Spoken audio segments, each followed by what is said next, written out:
तो प्यारे विद्यार्थियों, हमने पीछे जो टॉपिक पढ़े हैं, हमने बात की थी सिंपल सेंटेंस की, और उसके बाद हमने डबल ऑब्जेक्ट पढ़ा था, अनइम्पोर्टेड सब्जेक्ट भी पढ़ा था, टू प्लस वर्ब की फर्स्ट फॉर्म का नियम, गोइंग टू का नियम पढ़ा है, और इट इज़ टाइम वाला भी हमने पढ़ा है। अब देखिए नेक्स्ट जो है वो है इंटेरोगेटिव सेंटेंस। वॉइस का जो अगला प्रारूप है वो है इंटेरोगेटिव सेंटेंस, यानी इंटेरोगेटिव यानी प्रश्नवाचक वाक्य। कौन से वाक्य? इंटेरोगेटिव का मतलब हो गया प्रश्नवाचक वाक्य। प्रश्नवाचक वाक्य होते हैं वो दो प्रकार के होते हैं। प्रश्नवाचक जो सेंटेंस होते हैं वो कितने प्रकार के होते हैं? दो प्रकार के। यानी एक तो वे सेंटेंस जो किससे शुरू होते हैं? Helping verb. हेल्पिंग वर्ब का मतलब हो गया सहायक क्रिया से। हेल्पिंग वर्ब का मतलब क्या हो गया? सहायक क्रिया से। यानी कि ये जो सेंटेंस हैं वो किससे शुरू होंगे? डू या डज से, इज, आर, एम से, या हैज या हैव से।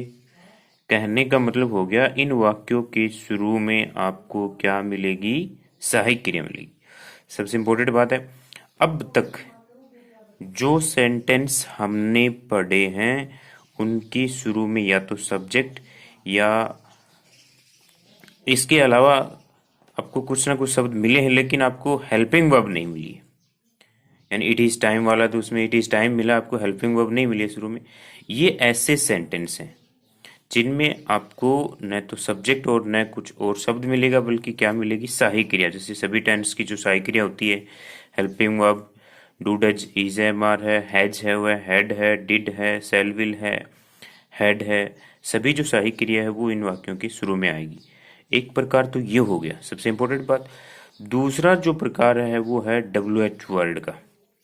यानी ये दो प्रकार के, एक तो वे सेंटेंस जिनके शुरू में हेल्पिंग वर्ब मिलेगी आपको, और दूसरे वे सेंटेंस होते हैं जिनके शुरू में आपको डब्ल्यू एच वर्ड मिलेंगे।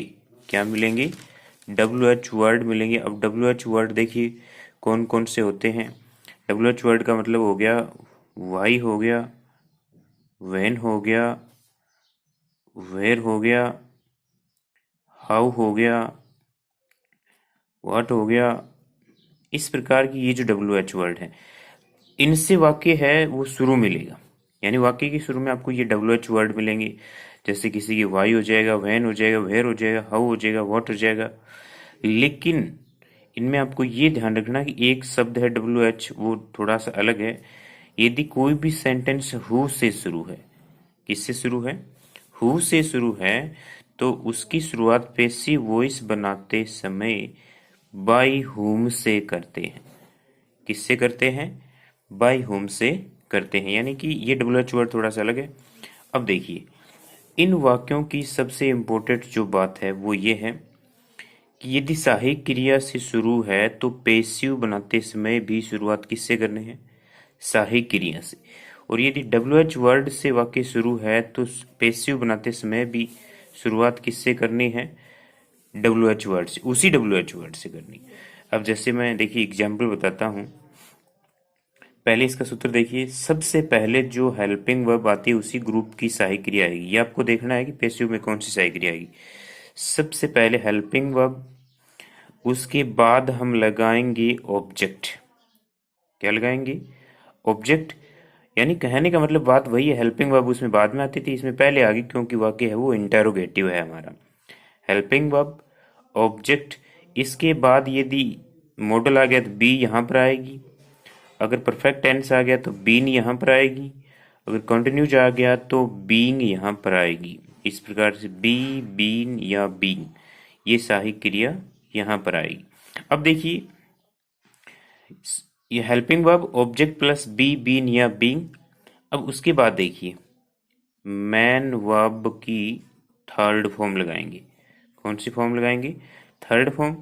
उसके बाद जैसा सिंपल सेंटेंस में करते हैं बाई, और बाई के बाद में क्या लगा देंगे? सब्जेक्ट। और यदि रिमेनिंग पार्ट दिया गया तो क्या लगा दें? Remaining part. और सबसे इम्पोर्टेंट बात है कि इसके लास्ट में, क्योंकि शुरुआत पैसिव में शुरुआत हमने किससे की है?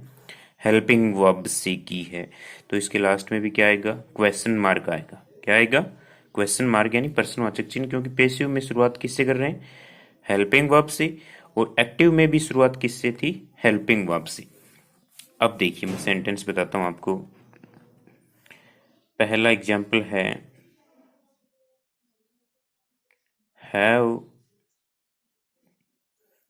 दे डन देयर होमवर्क। ठीक है, have they done their homework. इस वाक्य को हम चेंज करेंगे, सहायक क्रिया की जगह क्या है, सहायक क्रिया। अब देखिए सबसे पहले क्या आ गई, हेल्पिंग वर्ब, उसके बाद क्या आ गया, सब्जेक्ट, डन क्या आ गई, मैन वर्ब। अब देयर नहीं है बल्कि देयर होमवर्क, पूरा का पूरा क्या है, इसका ऑब्जेक्ट है। यहाँ पर भी कई बार गड़बड़ हो जाती है, देखिए, तो यहाँ देयर नहीं, देयर होमवर्क है। अगर किसी प्रोनाउन की सेकंड फॉर्म दी हुई होती है तो उसके साथ कोई ना कोई शब्द जरूर जुड़ा हुआ मिलता है, their homework, my homework, your school name, my father name, इस प्रकार से। तो देखिए इसकी शुरुआत करेंगे, हैज हैव है तो वो किस में रहेंगे, हैज हैव में। अब देयर होमवर्क, तो हैज आ जाएगा, हैज देयर होमवर्क। अब क्या आ जाएगा, been, be been been been, done पहले से थर्ड फॉर्म दी गई है। अब बाई देम यदि करें तो ठीक है, नहीं ये क्या है, अनइम्पोर्टेंट सब्जेक्ट है, डन, यहाँ क्वेश्चन मार्क लग जाएगा। इस प्रकार से हमें ये चेंजेस करने हैं। तो has there homework been done, और लास्ट में यहाँ पर क्या लगाना है, क्वेश्चन मार्क लगाना है। इस प्रकार से आपको ये परिवर्तन करने हैं। अब देखिए दूसरा सेंटेंस और बता देता हूं मैं, जैसे सहायक क्रिया का,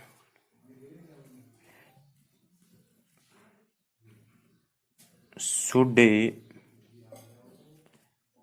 माई फादर हेल्प हिम। इस प्रकार से हो गया, should my father help him, question mark हो गया। अब देखिए मॉडल है तो वो एक हेल्पिंग वर्ब भी है, तो ये हेल्पिंग वर्ब हो गई, ये माई फादर है, ये क्या हो गया, इसका सब्जेक्ट हो गया, और ये मैन वर्ब हो गई, और ये क्या है, इसका ऑब्जेक्ट है। तो देखिए सबसे पहले सहायक क्रिया की जगह सहायक क्रिया दी गई है तो क्या लगा देंगे, शुड। अब देखिए ऑब्जेक्ट लगाना है हमें, ऑब्जेक्ट क्या, हिम, तो शुड ही, मॉडल के बाद क्या लगाएंगे, यहाँ पर बी, बी बीन बी, तो क्या आ जाएगा, शुड ही बी, वर्ब की third form, helped by my father, question mark. इस प्रकार से आपको ये इंटेरोगेटिव सेंटेंस चेंज करने। कहने का मतलब ये है कि सहायक क्रिया की जगह आपको क्या रखनी है, सहायक क्रिया, उसके बाद पैटर्न वही है जैसे सिंपल सेंटेंस का था, इसमें आपको सहायक क्रिया पहले निकाल लेनी है, ठीक है। और बात करते हैं फिर बी बीन या बिंग की, तो ये ऑब्जेक्ट रखकर आपको बी बीन या बिंग लगाने, और पैटर्न वही है, सहायक क्रिया पहले आ गई इसीलिए ये वाक्य कौन सा हो गया, इंटेरोगेटिव हो गया। ये हो गए हमारे सहायक क्रिया यानी हेल्पिंग वर्ब से शुरू होने वाले वाक्य। अब देखिए बात करते हैं WH वर्ड सेंटेंस की, कौन से की, WH वर्ड सेंटेंस, यानी ऐसे वाक्य जिनके शुरू में आपको क्या दिया हुआ मिलेगा, WH वर्ड दिया हुआ मिलेगा। बात वही है, बस सिर्फ हेल्पिंग वर्ब से पहले क्या आ जाएगा, WH वर्ड आ जाएगा, वैसे ही है। तो इसकी शुरुआत किससे करेंगे, उसी WH वर्ड से जिससे शुरू, जैसे वैन से है तो शुरुआत भी किससे करनी है, वैन से। अगर वेर से है तो शुरुआत भी किससे करनी है, वेर से। लेकिन एक शब्द आपको ध्यान में रखना है, ये हु, क्योंकि अगर हु से कोई सेंटेंस शुरू है तो हम उसकी शुरुआत करेंगे बाई होम से, किससे करेंगे, बाई होम से। तो देखिए एग्जाम्पल की बात करते हैं WH वर्ड सेंटेंस में। देखिए मैं एग्जाम्पल लिखता हूं, पहला example, when will you tell me, ठीक है, ये सेंटेंस हो गया, इतना ही है हमारा। When will you tell me. तो अब मैं इसके सूत्र की, देखिए सूत्र की बात करते हैं तो सबसे पहले हम लगाएंगे वही WH वर्ड। क्या लगा देंगे? वही WH वर्ड। और वैसे जैसे अभी सहायक क्रिया का जो हमने पढ़ा है ठीक उसी प्रकार से करना है। हेल्पिंग वर्ब क्या लगानी है? Helping verb. उसके बाद में उस सेंटेंस में जो ऑब्जेक्ट दिया गया है उसको लगा देना है। WH word plus helping verb object. अब देखिए यदि बी है तो बी लगा देंगे, बीन है तो बीन लगा देंगे, अगर कंटिन्यूज आ गया ING तो क्या लगा देंगे? बीइंग। इस प्रकार कोई मॉडल दिया जाता है तो बी, परफेक्ट टेंस है तो बीन, कंटिन्यूज ING के लिए बीइंग लगा देंगे, ठीक है।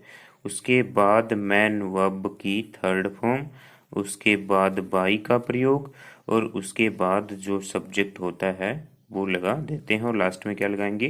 Question mark. अब देखिए ये सेंटेंस है, ये चेंज करते हैं। सबसे पहले क्या दिया हुआ है? WH word. क्या दिया गया है? WH word. उसके बाद क्या है? Helping verb. उसके बाद सब्जेक्ट है, उसके बाद वर्ब है, और मैन वर्ब के बाद में क्या दिया गया है? ऑब्जेक्ट। तो इसकी शुरुआत किससे करनी, बड़ा इंपॉर्टेंट है, देखिए व्हेन से ही शुरुआत होगी इसकी। किससे होगी? व्हेन से। अब देखिए हेल्पिंग वर्ब शैल या विल, ये विल तो लगा हुआ इसके अकॉर्डिंग। अब ऑब्जेक्ट आएगा, देखिए जैसे ऑब्जेक्ट मी है, मी का सब्जेक्ट बना जाएंगे, क्या आ जाएगा? आई। अब आई के अकॉर्डिंग आप सेल लगाओगे या विल, क्या लगाए जाएंगे? Shall. When shall I, object आ गया, हेल्पिंग वर्ब आ गई। अब देखिए बी, बीन या बीइंग में से आएगा कुछ। व्हेन सेल आई बी, ठीक है। मैन वर्ब की थर्ड फॉर्म क्या हो जाएगी? टोल्ड। क्या हो जाएगी? टेल की टोल्ड, ठीक है। टोल्ड। अब इसके बाद किसका प्रयोग करना है? बाई का। और इसके बाद सब्जेक्ट क्या है? देखिए यू, बाई यू, और लास्ट में क्या लगा देंगे? Question mark. तो इस प्रकार से ये हो गए हमारे WH वर्ड सेंटेंस। अब देखिए बात करते हैं वे सेंटेंस जिनकी शुरुआत किससे होती है? हु से। किससे होती है? हु से। और हु से जिस सेंटेंस की शुरुआत है उसकी शुरुआत पैसिव में हमें किससे करनी है? बाय होम से। किससे करनी है? बाय होम से करनी है। तो सेंटेंस देखिए पहला, पहला जो सेंटेंस है वो है हु कैन टीच यू। अब देखिए क्वेश्चन मार्क। अब ये तो आपको पता ही है कि इसमें जो हु से सेंटेंस शुरू होते हैं उसमें सब्जेक्ट नहीं होता है। तो देखिए हेल्पिंग वर्ब आ गई, मैन वर्ब आ गई, और क्या आ गया? ऑब्जेक्ट आ गया। इसका मतलब हमें क्या नहीं लगाना इस सेंटेंस में? बाई प्लस जो सब्जेक्ट होता है, सब्जेक्ट का ऑब्जेक्ट बनाया जाता है, वो इसमें नहीं आएगा, क्योंकि सेंटेंस की शुरुआत किससे है? हु से है। तो इसकी शुरुआत हम पैसिव बनाते समय किससे करेंगे? बाई होम से। किससे कर दी? WH वर्ड आ गया। अब देखिए अब हेल्पिंग वर्ब क्या है? कैन। क्या लगा देंगे? कैन। अब ऑब्जेक्ट क्या है? यू। आ गया ऑब्जेक्ट। अब देखिए मॉडल दिया हो तो क्या लगा देंगे? बी लगा दिया। अब टीच की टॉट, कौन सी? थर्ड फॉर्म आ गई। अब इसमें सब्जेक्ट है नहीं इसलिए बाई प्लस ऑब्जेक्ट नहीं करेंगे, क्या लगा देंगे? क्वेश्चन मार्क लगा दी। तो ये हमारे हो गए कौन से? इंटेरोगेटिव सेंटेंस हो गए, जिसमें दो प्रकार हमने पढ़े हैं। एक तो वो जिनकी शुरुआत होती है हेल्पिंग वर्ब से, एक वो जिनकी शुरुआत होती है WH वर्ड से। अब देखिए लास्ट में बात करते हैं, ये तो था हु, बाई हुम। अगर हुम से शुरुआत है, किससे है? हुम से। तो हम शुरुआत करते हैं हु से।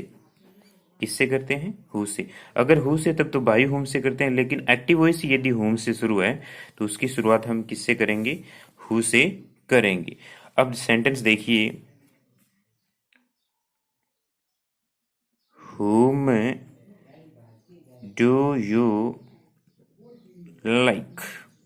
अब देखिए इस वाक्य के शुरू में क्या है? WH वर्ड हुम है, तो इसकी शुरुआत हम किससे करेंगे? हु से, ठीक है। तो इसकी शुरुआत हम कर देंगे हु से। अब देखिए हेल्पिंग वर्ब डू या डज डी वी होती है वर्ब की फर्स्ट फॉर्म, तो किस में चेंज हो जाएगी, इज एम आर में। तो हु, अब सिंगुलर ही मानेंगे इसको, हु। अब सहायक क्रिया क्या आ जाएगी, इज आ जाएगी।